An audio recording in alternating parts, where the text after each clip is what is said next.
Saudara, Komisi Pemilihan Umum akan menggelar pemilu susulan di 668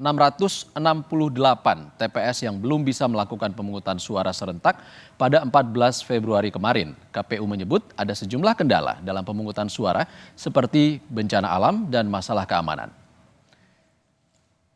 Dalam konferensi pers yang digelar Rabu malam, KPU menyebut pelaksanaan pemilu di sejumlah daerah terganggu akibat bencana alam, masalah keamanan, serta persoalan teknis seperti tertukarnya surat suara serta kurangnya surat suara.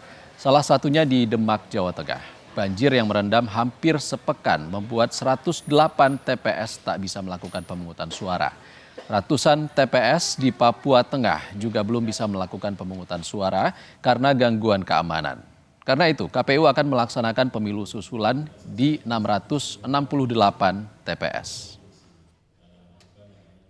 Di dalam peraturan KPU nomor 25 2023 tentang pemungutan dan penghitungan suara di TPS, pasal 110 ayat 1, yang ini juga merujuk di Undang-Undang Pemilu nomor 7 2017, ditentukan bahwa dalam hal pada sebagian atau seluruh dapil terjadi A. kerusuhan, B. gangguan keamanan, C. bencana alam, dan atau D. gangguan lainnya, yang mengakibatkan seluruh tahapan pemungutan suara dan atau penghitungan suara tidak dapat dilaksanakan, maka dilakukan pemungutan suara dan atau penghitungan suara susulan.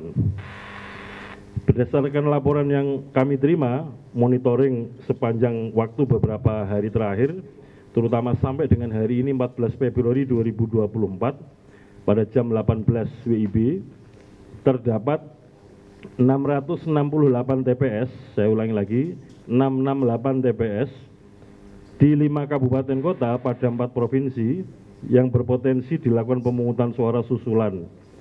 Yang pertama adalah Kabupaten Demak, Jawa Tengah, itu terdapat 108 TPS karena ada banjir dan masih menggenangi 10 desa di Kabupaten Demak.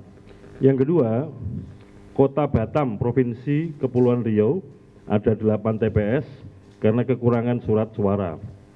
Kemudian yang ketiga, Kabupaten Paniai, Papua Tengah, 92 TPS, dan Kabupaten Puncak Jaya, 456 TPS, 456 TPS, dua-duanya baik Paniai maupun Puncak Jaya ada di Provinsi Papua Tengah.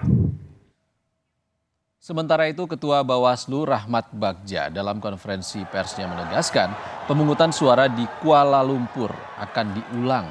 Bawaslu menyebut ada indikasi tindak pidana pemilu dan pelanggaran administratif di Kuala Lumpur.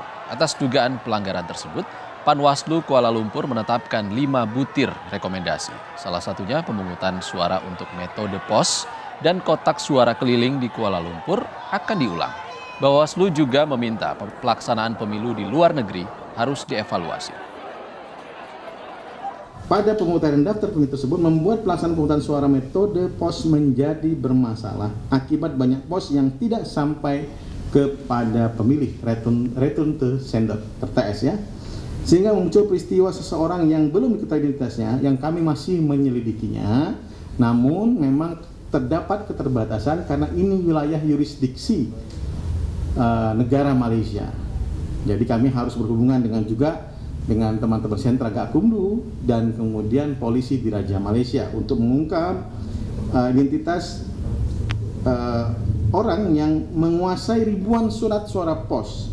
Beredarnya video pencoblosan surat suara pos yang mengganggu legitimasi hasil pemungutan suara dengan metode pos di wilayah Kuala Lumpur sehingga tidak dilakukan penghitungan dan diulang prosesnya.